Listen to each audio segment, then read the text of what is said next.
Akilam Chatarena Grenan Sete Punan Swaldrig Ananta Sakustad Anke Yadna Bisindu Ruha Kanchana Loka Padma Garbet Yuman Bhagavate Pranato Smitasmai.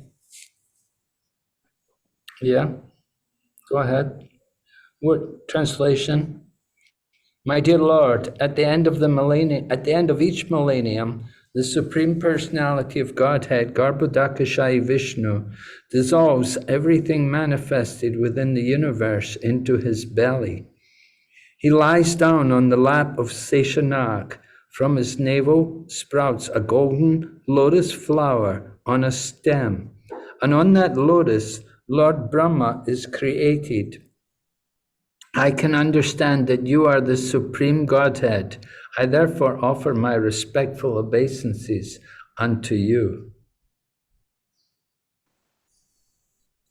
Purport by Srila Prabhupada. Dhruva Maharaj's understanding of the Supreme Personality of Godhead is complete. In the Vedas it is said, Yasmin vignate sarvamivam vigyatam bhavati.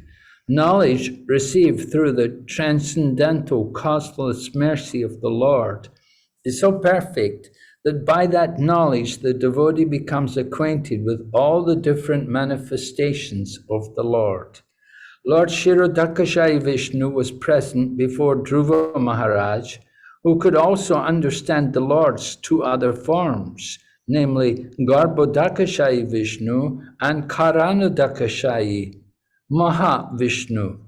Regarding Mahavishnu, it is stated in the Brahma Samhita, Yashaikanishvasi kalamatavalamphya jivanti loma vilaja jaganandanata Vishnor mahansaya yashya kala vishesho govindamadi purusham tamaham bhajamin.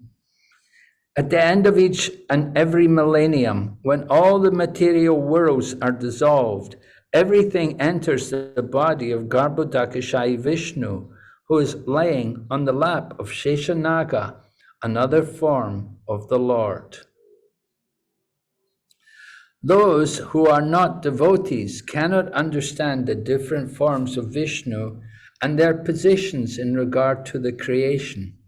Sometimes the atheists argue, how can a flower stem sprout from the navel of Garbhodakashayi Vishnu? They consider all the statements of the Shastra to be stories, a result of their inexperience in the absolute truth and their reluctance to accept authority. They become more and more atheistic. They cannot understand the Supreme Personality of Godhead. But a devotee like Dhruva Maharaj, by the grace of the Lord,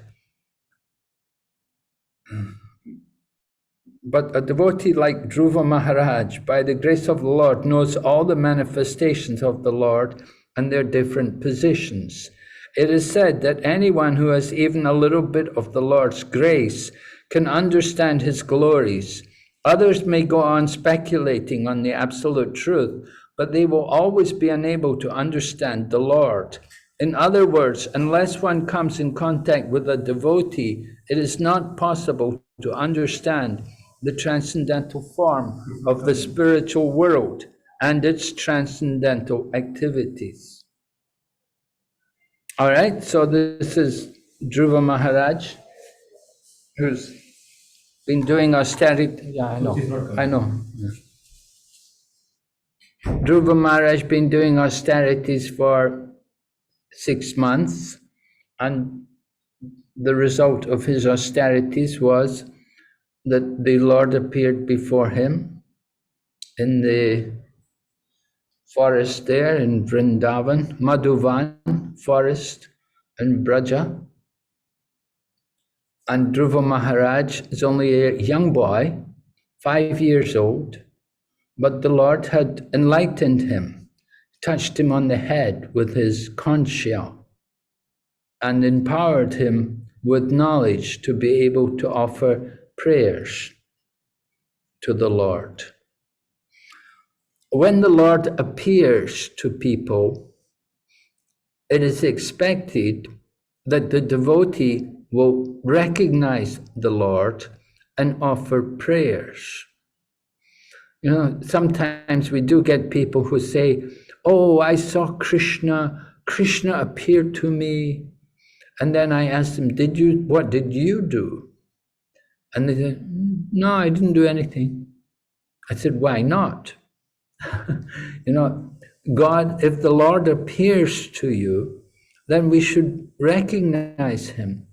The first thing we should do is offer obeisances somehow, at least either, if not by falling down, then at least by folding our hands in prayer and offering words of glorification.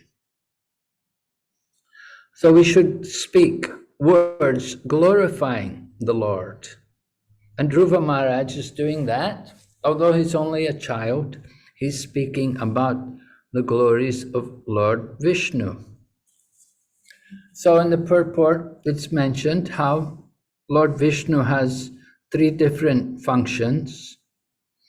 Lord Vishnu is a Purusha avatar.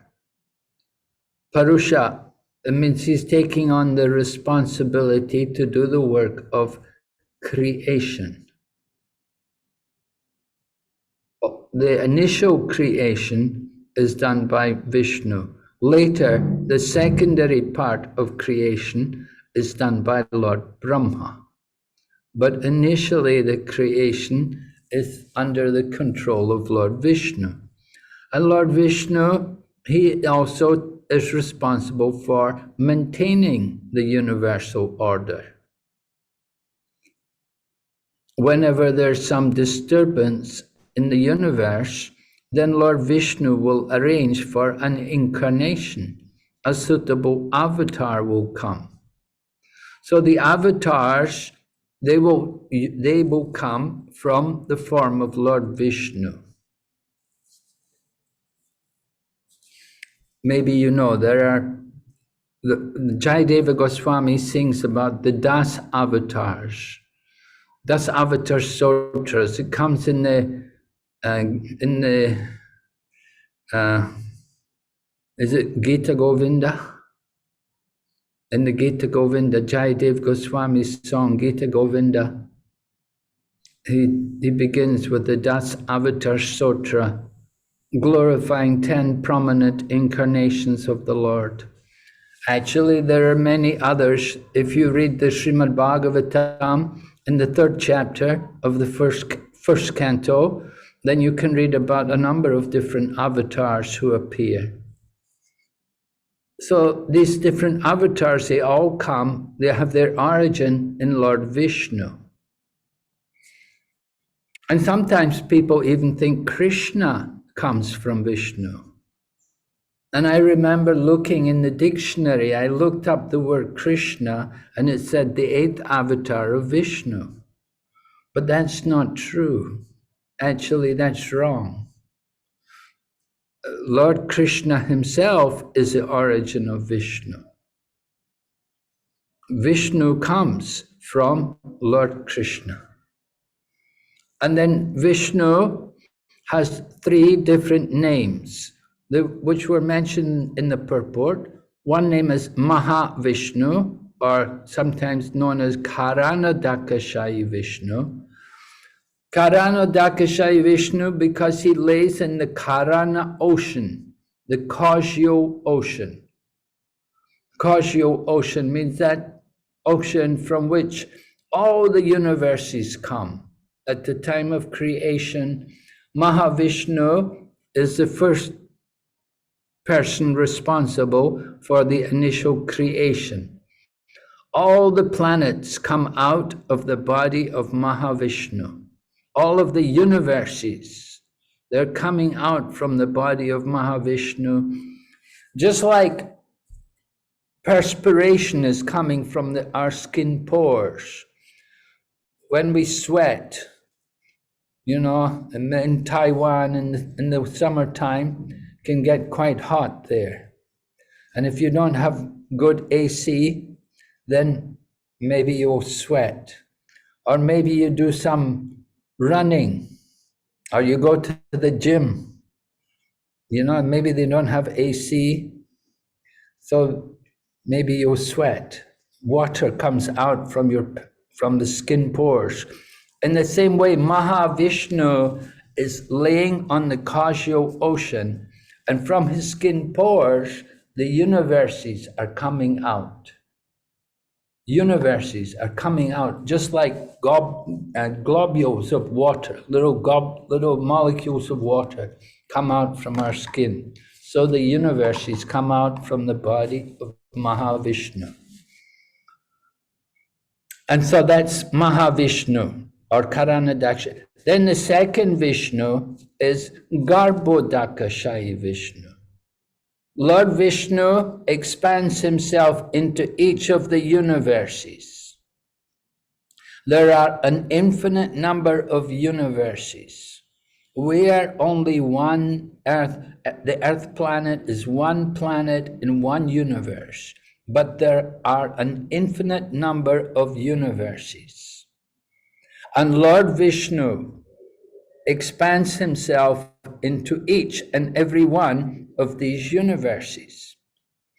And that form is known as Garbhodakashayi Vishnu. And in that form as Garbhodakashayi Vishnu, from his body, perspiration again comes, enough to make an ocean in the bottom of each universe.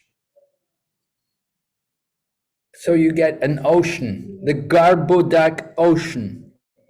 The bottom half of the universe is water, and it comes from the body of Garbhodakshayi Vishnu. And Garbhodakshayi Vishnu has Ananta Shesha with him. Ananta Shesha is in the form of a celestial serpent. And he's on the water, laying on the water like a bed. And Lord Vishnu lays on the bed of this bed of Ananta Shesha, which is floating on the Garbhodak ocean. So Garbhodakshayi Vishnu lays on top of Ananta Shesha, who is floating on the Garbhodak ocean. And then from the navel of Garbhodakashayi Vishnu comes the lotus flower. And from that lotus flower, then Lord Brahma takes birth. In our universe, because our universe is small, so we only have four-headed Brahma. But in other universes, Brahma has many more heads. Many heads. Because universes are much bigger. Our universe is quite small. And then the Lord expands himself further. There are three forms of the Purusha avatar. They're all Vishnu, but they have different functions. One is the Mahavishnu or the Karanadakashayi Vishnu. The second one is Garbhodakashayi Vishnu, who's laying in the bottom half of the universe. And then the third Vishnu is called Kshirodakashayi Vishnu. And he is the super soul in the heart of all living entities. And he also resides on a planet, which is called Svetadweep. There's a planet called Svetadweep, and he resides there, where he oversees the different affairs of the universe. So later on you will hear Dhruva Maharaj, he's given a place. The Lord Vishnu rewards Dhruva Maharaj for his austerities, and he tells him he's giving him a place to reside. He will go to this planet where Kshirodakashayi Vishnu resides. And it's in the universe, it's called the planet, on that planet there is Svetadweep. Now Svetadweep is an island. and it's surrounded by the milk ocean. And even the demigods don't get to go there. But Dhruva Maharaj got sent there because Lord Vishnu was so pleased with Dhruva Maharaj. Dhruva Maharaj wanted a kingdom. He wanted a kingdom greater than everyone. Dhruva Maharaj was the son of Uttanapad, and Uttanapad was the son of Swayambhuva Manu. Swayambhuva Manu was the son of Brahma. So Dhruva Maharaj wanted a kingdom greater than even Lord Brahma. So the Lord rewarded him. He gave him a kingdom. He sent him to the pole star. The pole star is a planet it's a spiritual planet which is situated in the universe. So although it's in the material universe, it is never annihilated.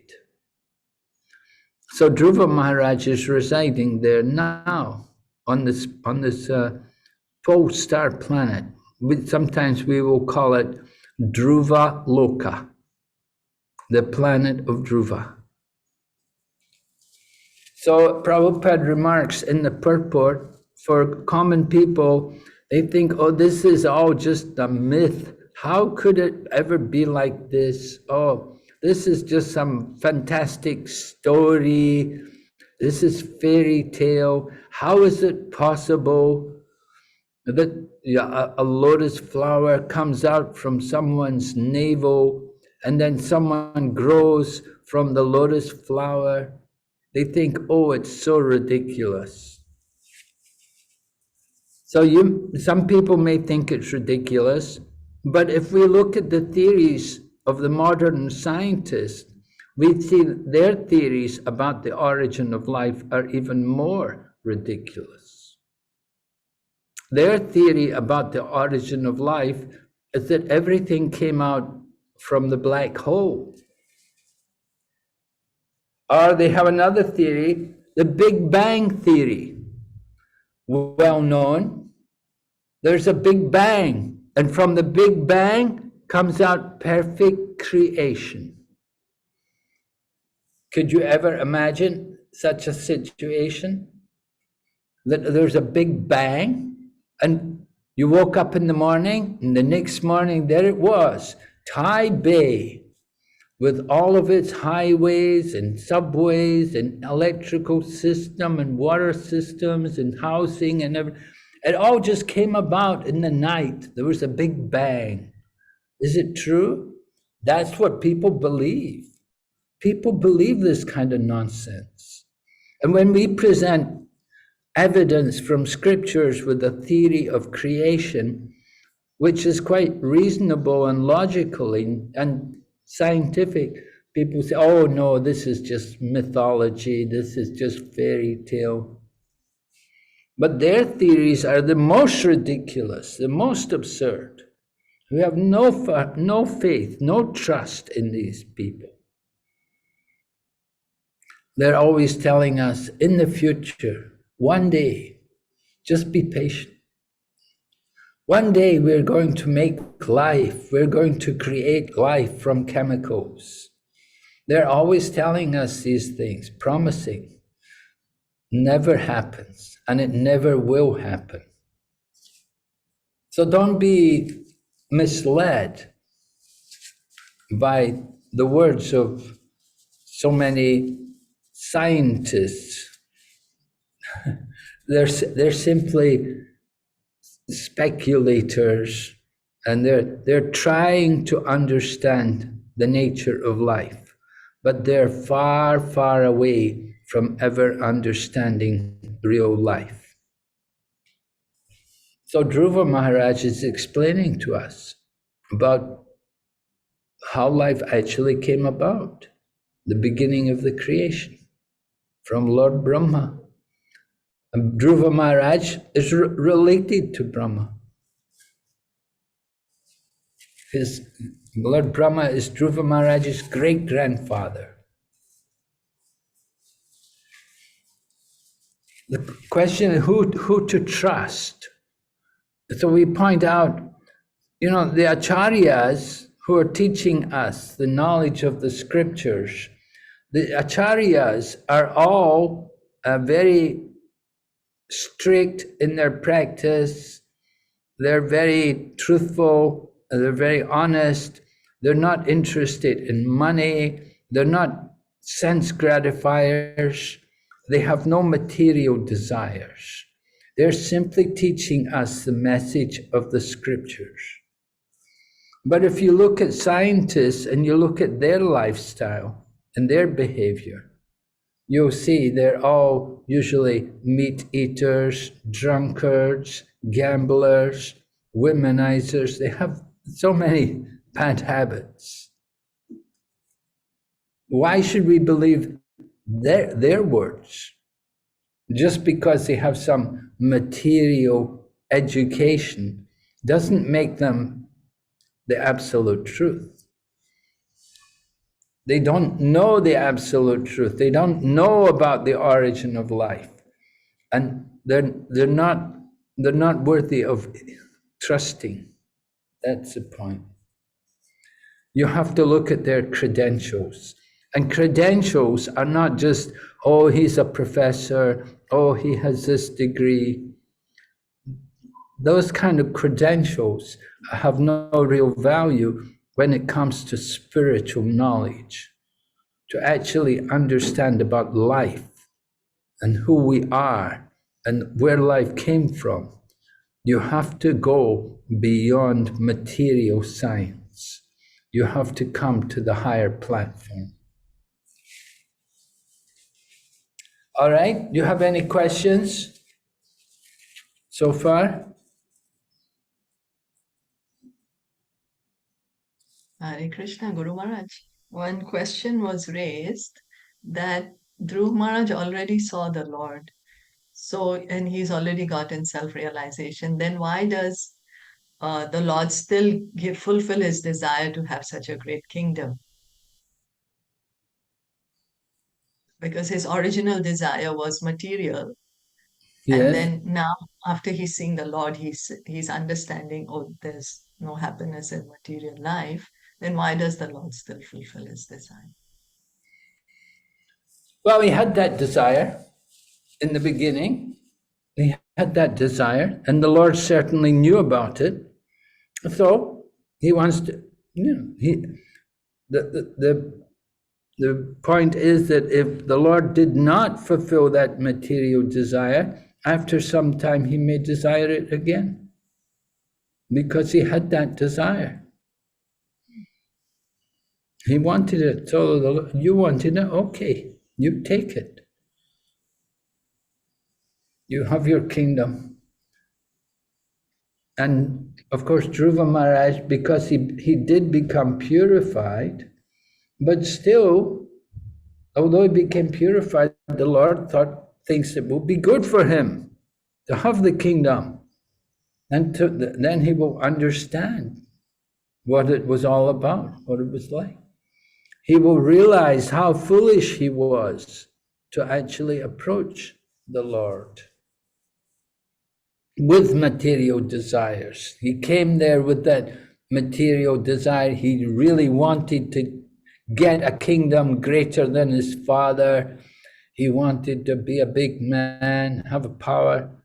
So Krishna gave it to him. You have it. Then, of course, he regretted it, but he has to accept the Lord's plan, that the Lord wants him to have this experience of actually being the king and understanding the problems which are there. Without actually having that position, then you don't really know. And again, the material desire, again the desire would come that, well, maybe the material desire can come. For some time he became pure, but again the desire can come. Material desires will come. They do come in the heart. They rise up. The weeds, the seeds are there in the heart. The seed of desire for material position, recognition, opulence, respect, it's there, and the seed will grow. So the Lord wants to satisfy that desire, to give him these things. And then he can actually understand how wrong he was to actually approach Krishna with that mood. And of course, that's what happened. The Lord gave him the kingdom. He had to rule the kingdom. How many years? Was it 36,000 years? Something like that. So. Yeah. Yeah. And so after ruling, then he retired. He could give it up. He could go. And he did. He went to Badarik Ashram.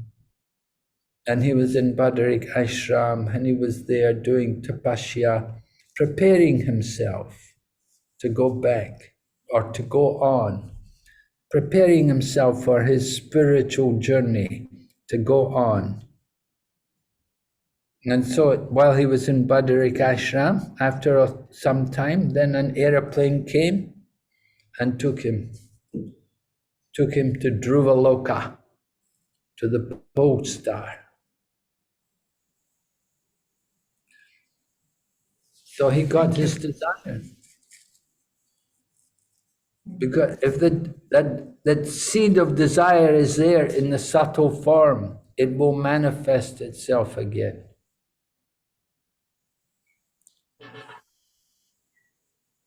There's so many desires in the heart, Guru Maharaj. Yes. So we have to be very careful what you keep in your heart.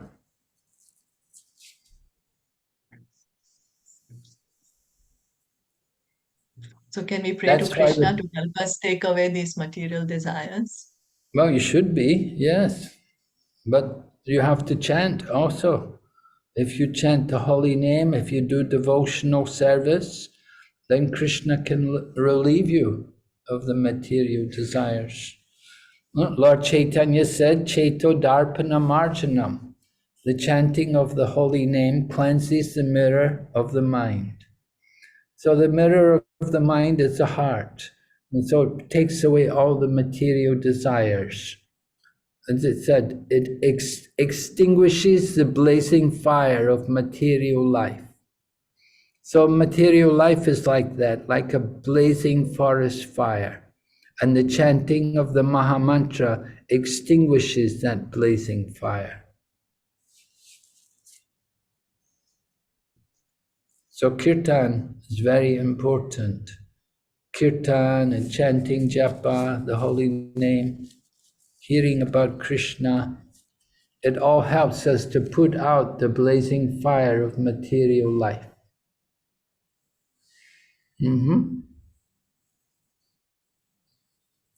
Thank you, Guru Maharaj. There's another question. There's a question on the chat. Deepika, would you like to personally ask the question? You can just unmute. Yeah, we were just talking, Guru Maharaj, Hare Krishna. So we were just talking about, you mentioned about how this world was formed. And I was just wondering that there is so much of importance of the navel, from where the lotus and we all come from. Shouldn't we be meditating and chanting more on focusing our mind on the navel then? We are praying to sun, moon. So I was just curious about that. This came to my mind like that. Yeah. Well, pray to the sun. The sun is like the eye of the universal body. And the moon is like the mind of the universal body. And Brahma takes birth from the navel. Lord Brahma is like the intelligence of the universal body. So these are all different parts. If you want to understand the universal body of the Supreme Lord, you can see all the different things, everything which is in the universe. You can see them all in relation to the body of the Supreme Lord. Sometimes people contemplate that what we call the Vishwarup, or the universal form, is also described in Bhagavad Gita. There's a description there about the Vishwarup, because Krishna, while he was at Kurukshetra, he showed that form to Arjuna. So we can contemplate God in that sense, but it's for devotees, people who have some devotion, who are inclined towards to worship the Lord, then they know the Lord as a person. They know him in a more personal way, as just like Lord Krishna. Or maybe you worship Lord Ramachandra, or maybe you prefer Lord Narayan. But we think of the Lord in one of these ways, rather than just some gigantic form which is made up of so many different elements of the creation. But either way, you can contemplate the Creator, God, in these different aspects. The Vishwarupa, the universal form, is quite awesome and frightening to see it. Arjuna, when he saw it at Kurukshetra, he was not inclined, he didn't like it, and he even felt some fear himself in just seeing that form, because it was so powerful and it was so awesome. And so he asked Krishna, please show me your other form. I'd rather see you in the four-arm form. And then from the four-arm form, then he asked Krishna to go back to his original form. And Lord Krishna then appeared in his two-arm form. So Lord Krishna has many forms. One of his names is Anantarup. He has countless forms, you see, and some of them are frightening and some are pleasing. So devotees, we prefer to focus our attention on the pleasing form. We like the all-attractive form of Lord Krishna, who is decorated with a peacock feather and playing on the flute, and he's standing in a threefold bending form, and he's under the moonlight night. In this way, we imagine Lord Krishna standing on the banks of the Yamuna, playing on his flute in a threefold bending form, and he's decorated with peacock feathers and so on. We consider Krishna in that way, more pleasing, more loving, rather than the awesome, majestic, powerful form. And that Vishwarup form, sometimes we described it as a form of godless opulence. Godless opulence. It's opulent, certainly opulent, but where is God? You know, it's not very clear where is God in that form. So we like to focus on the personal form, the personal feature of the Supreme, rather than just something vague and impersonal. You can understand? Yes, Yes? thank you, Hare Krishna. Hare Krishna. Yes, will we read some more? You're muted, Shilpa. Sorry about that, Guru Maharaj. So I'll share the screen, and this is done. Excellent.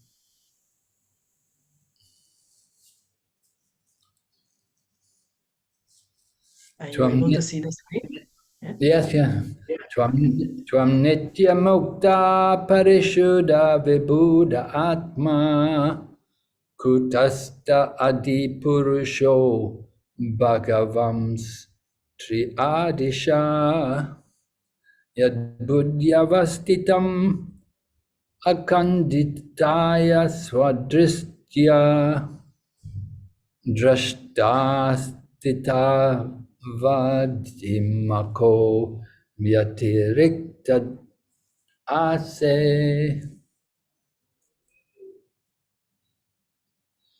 Translation.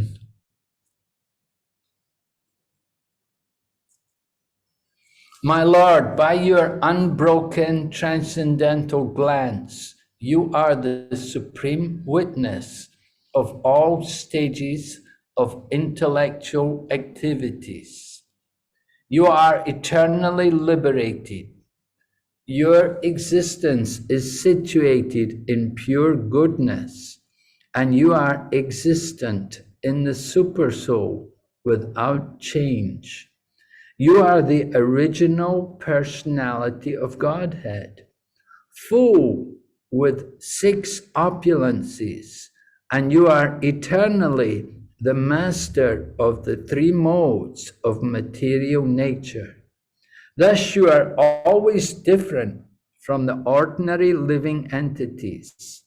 As Lord Vishnu, you maintain all the affairs of the entire universe, and yet you stand aloof and are the enjoyer of the results of all sacrifices.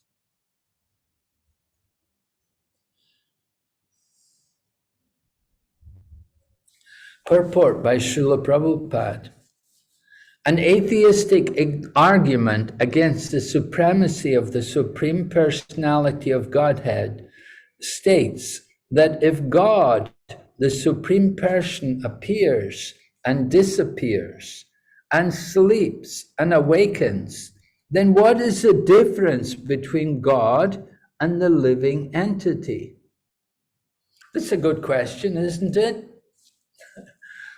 So sometimes, Yes, yeah. sometimes these kind of questions are asked.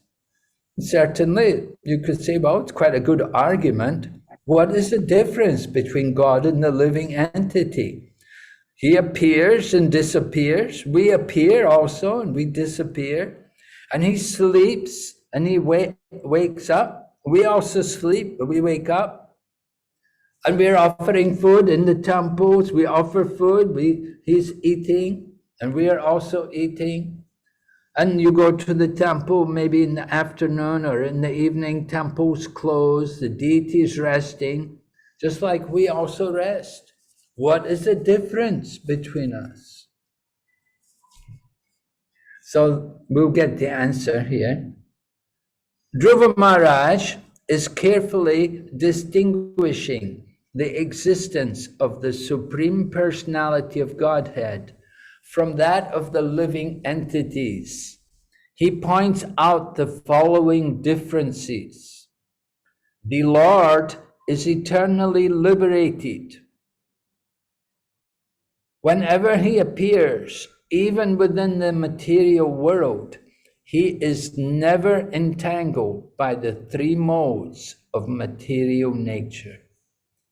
He is therefore known as Triadisha, the master of the 3 modes of material nature. In Bhagavad Gita, it is said, Devi Esha Gunamai Mama Maya Duratyaya. The living entities are all entangled in the 3 modes of material nature. The external energy of the Lord is very strong, but the Lord, as the master of the 3 modes of material nature, is ever liberated from the action and reaction of those modes. He is therefore uncontaminated, as stated in the Ishopanishad. The contamination of the material world does not affect the Supreme Godhead. Krishna therefore says in the Bhagavad Gita that those who are rascals and fools think of him as an ordinary human being, not knowing his Param Bhavan. Param Bhavam refers to his being always transcendentally situated. Material contamination cannot affect him.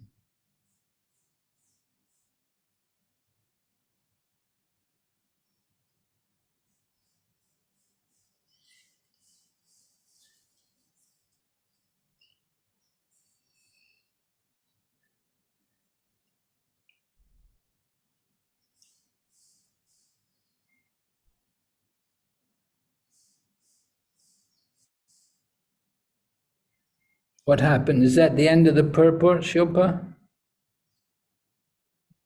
Yes, Guru Maharaj, the purport ended there. Oh, okay. So sorry. No, I'm sorry. There is. Yeah, another difference. I'm sorry about that. Okay, another difference between the Lord and the living entity, because we're thinking, what's the difference? We appear and he appears, he disappears, we disappear. He sleeps, we sleep. He wakes up, we wake. What's the difference? So Srila Prabhupada is explaining some differences. In the first paragraph, he explained that we are under the control of the material nature. We are controlled by the material energy. Our eating and sleeping and these things, we're controlled by the material energy. But Krishna is never under the control of the material nature. He is always the controller. He's above the material nature. Now we'll hear another difference. Another difference between the Lord and the living entity is that a living entity is always in darkness. Even though he may be situated in the mode of goodness, there are still so many things which are unknown to him. But it is not the same for the Supreme Personality of Godhead. He knows past, present, and future, and everything that is happening in everyone's heart. Bhagavad Gita confirms this. Vedaham samatitani. The Lord is not part of the soul. He is the unchangeable Supreme Soul, and the living entities are his parts and parcels. The living entity is forced to appear in this material world under the direction of Daiva Maya. But when the Lord appears, he comes by his own internal potency, Atma Maya. Besides that, a living entity is within the time of past, present, and future. His life has a beginning, a birth, and in the conditioned state, his life ends with death. But the Lord is Adi Purusha, the original person. In the Brahma Samhita, Lord Brahma offers his respect to the Adi Purush, Govinda, the original person who has no beginning, whereas the creation of this material world has a beginning. The Vedanta says, Janmad Yashya Yataha, everything is born from the Supreme, but the Supreme has no birth. He has all the six opulences in full and beyond comparison. He is the master of material nature. His intelligence is not broken under any circumstances, and he stands aloof, although he is the maintainer of the whole creation. As stated in the Vedas, Kata Upanishad, Nityo Nityanam Chaitananas Chaitananam. The Lord is the supreme maintainer. Living entities are meant to serve him by offering sacrifices, for he is the rightful enjoyer of the results of all sacrifices. Therefore, everyone should engage himself in the devotional service of the Lord with his life, his riches, his intelligence, and his words. This is the original constitutional position of the living entities. One should never compare the sleeping of an ordinary living entity to the sleeping of the Supreme Personality of Godhead in the causal ocean. There is no stage at which the living entity can compare to the Supreme Person. The Mayavadi philosophers, being unable to adjust to all this, come to the conclusion of impersonalism or voidism.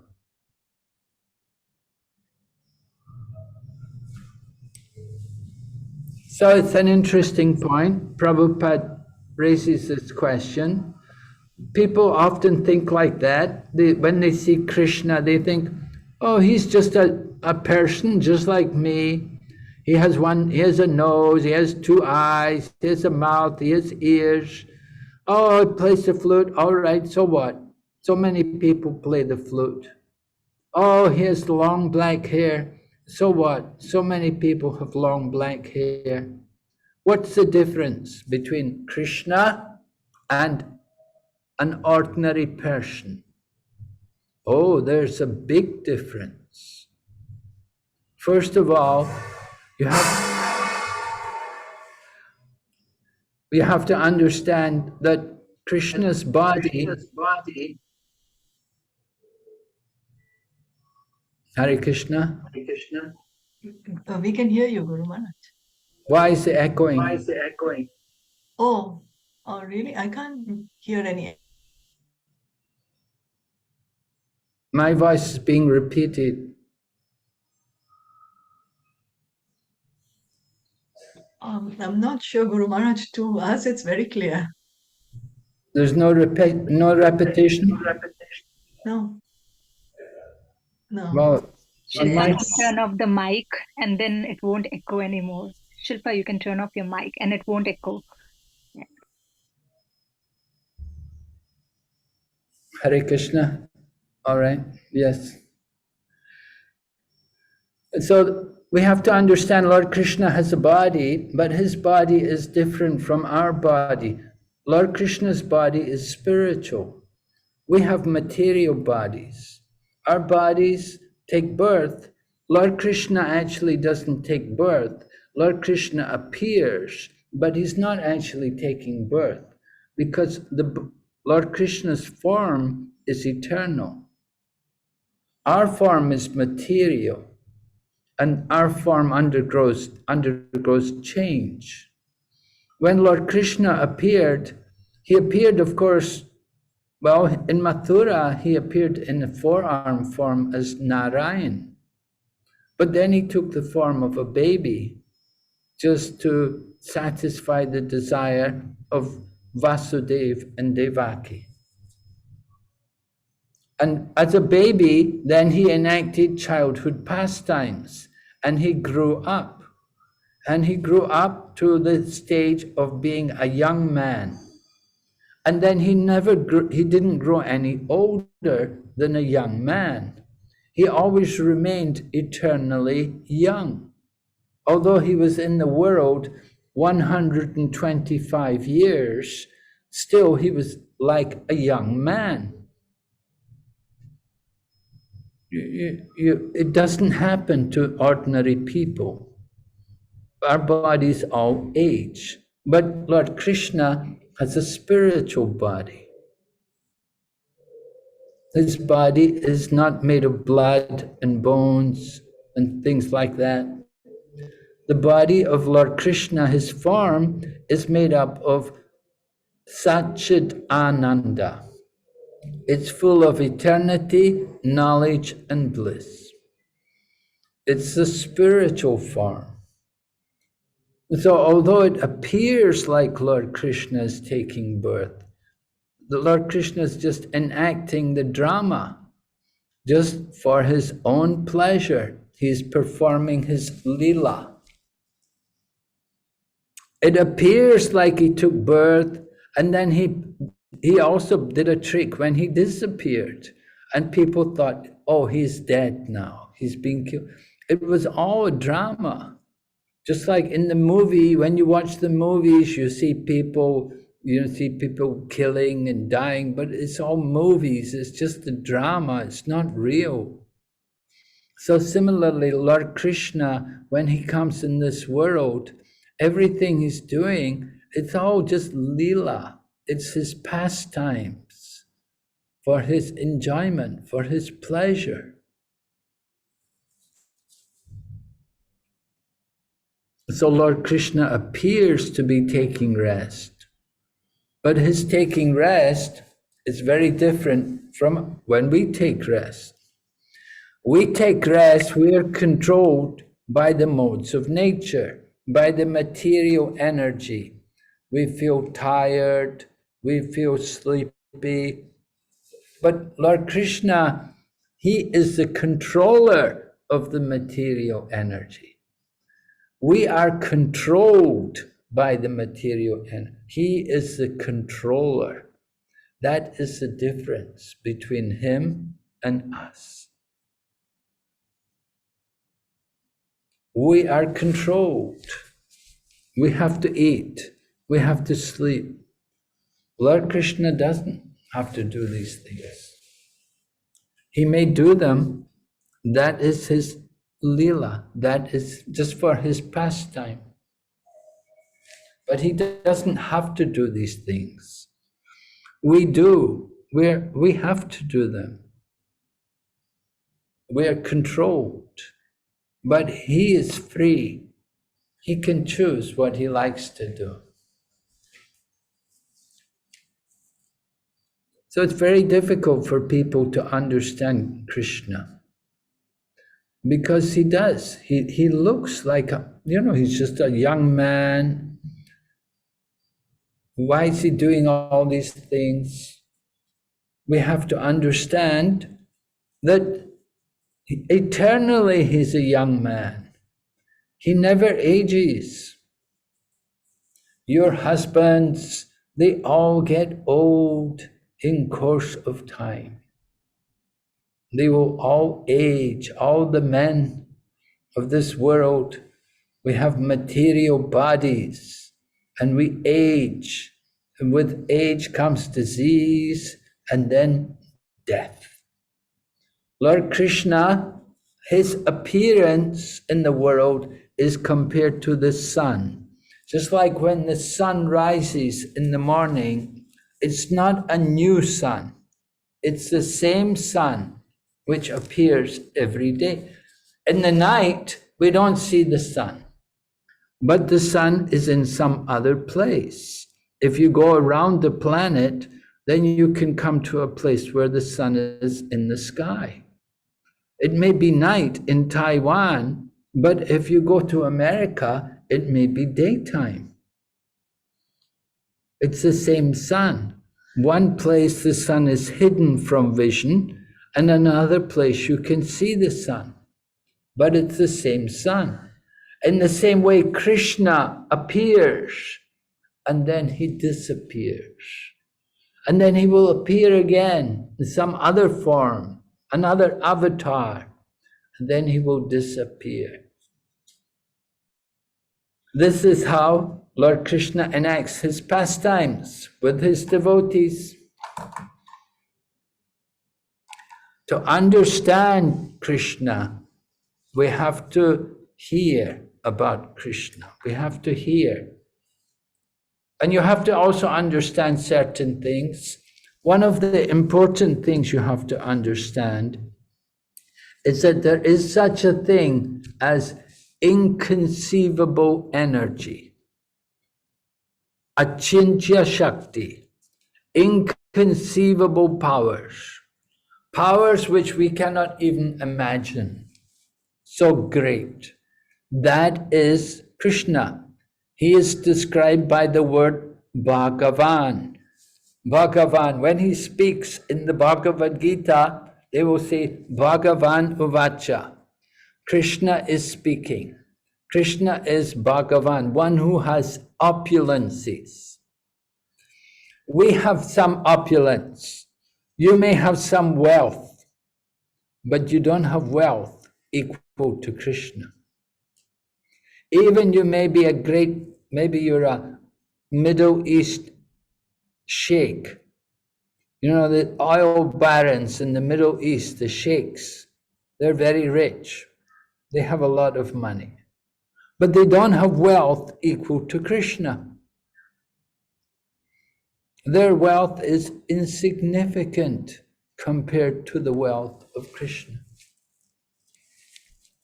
For example, you know, in England, they have, well, the Queen of England, of course, she just died recently, but the Queen of England, she has a crown. They have a crown which they give for the Queen. And on that crown, there's beautiful jewels. So she has one crown with jewels. Lord Krishna had 16,108 queens, and each of his queens had many crowns. Try to understand the difference that, you know, whatever wealth a person has today, you know, Bill Gates, what does he have? You know, maybe one island or a couple of islands somewhere. He owns some network. But what is his wealth? Compared to the wealth of Krishna, it is insignificant. Now, Krishna not only has wealth greater than anyone, he has also knowledge greater than anyone. He could speak the Bhagavad Gita in 2 hours or whatever. He could speak the whole Bhagavad Gita. We are studying it our whole lives, trying to understand. Krishna has he has wealth, he has knowledge, he has strength. Somebody is very strong. Krishna could pick up the Govardhan hill, hold it up with the one finger of his left hand for 7 days and nights. You know, you watch people in the Olympic Games when they will lift a weight up, they lift it up and lift it, and they hold it for 2 seconds and crash. They can hold it for a couple of seconds and then they have to drop it. Krishna was holding the Govardhan hill without any trouble, no sweat. So one of the opulences is strength, another was wealth and knowledge. Then he has also fame. You know, people who are famous today, they're forgotten about in a few years or a few months even. Our fame is very temporary, but Krishna has been famous for centuries, for thousands of years. Krishna has been famous. And Krishna is famous not only on this planet, but all over the creation.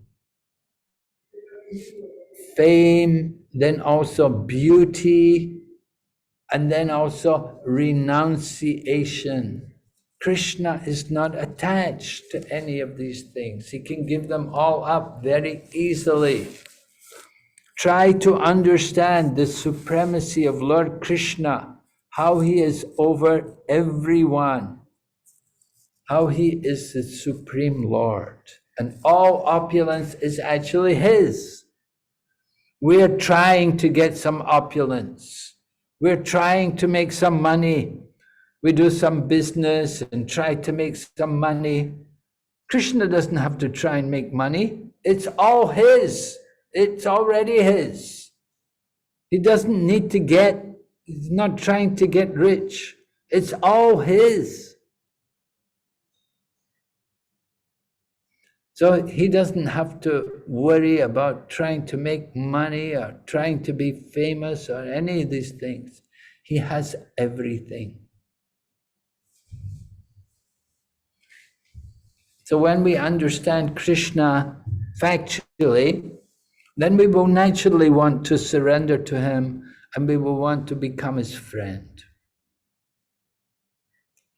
You know, we like to have friends who are very famous, who are very important. We like friends who are rich.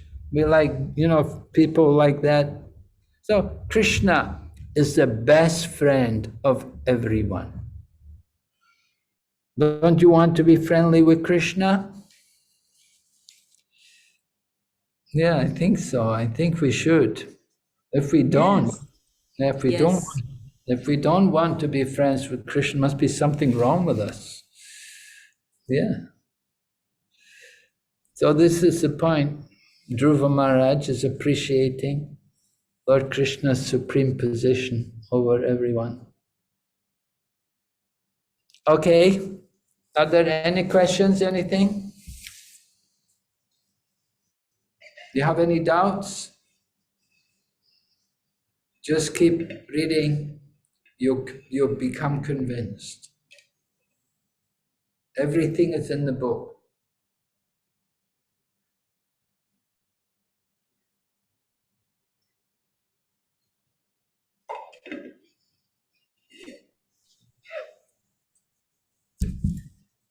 Seems like no questions, Guru Maharaj. Okay. Thank you so much. You. All right. Hare Krishna. Are these ladies all Taiwanese? All from Taiwan? Yes. All from Taiwan. Yes, only Chandra Didi, she's from India. The rest of us, Taipei. Okay. Taipei. Yeah, and we read in the mornings. Okay. So I hope I didn't change your schedule too much. No, we read in the morning also, and we met now again. Oh, So that okay. was good. Okay. Okay, we're having a Rath Yatra here. We're having Rath Yatra here in, well, I'm in Butterworth, Malaysia. And we have a Rath Yatra procession this afternoon. So I have to go to that. Wow. Wishing you a great Rath Yatra, Guru Maharaj, and yet you agree to read with us. You're really too kind on us. Yeah, well, it's so hot here, you know, Rath Yatra is in the evening here. Because I remember Taiwan for one of the Rath Yatras. What's that? You were in Taiwan, Guru You Maharaj. remember what? Yeah, you were in Taiwan for one of the Rath Yatras few years back. I remember. Really? Yeah, you were here. We have the pictures. In Taipei, In Rath Taipei. Yatra. Yeah? Yeah, yeah. Okay. So it's getting better, it's getting more successful, huh? You're getting more people coming now. Yes. Guru Maharaj, I'm from Penang. Sorry? I'm from Penang, Guru Maharaj, originally born and brought up. Oh, really? You're from Penang? Yes. Oh, we're having Rath Yatra in Penang tomorrow. Tomorrow, yeah. Okay. They're over on the island tomorrow. Today on the mainland at Butterworth. Yes, yeah. And tomorrow at Penang. Nice. No, you're there in Taiwan, huh? From Penang. Yes, got married and I'm settled here now. in Taiwan. Okay. And I'm in Malaysia. Okay. Thank you, Guru. Nice to meet you all. Hare Krishna. Hare Krishna. Thank you so much, Guru Maharaj. Srila Prabhupada ki jai. Guru Maharaj ki jai. Hare Krishna. Hare Krishna. Krishna. Thank you. Thank you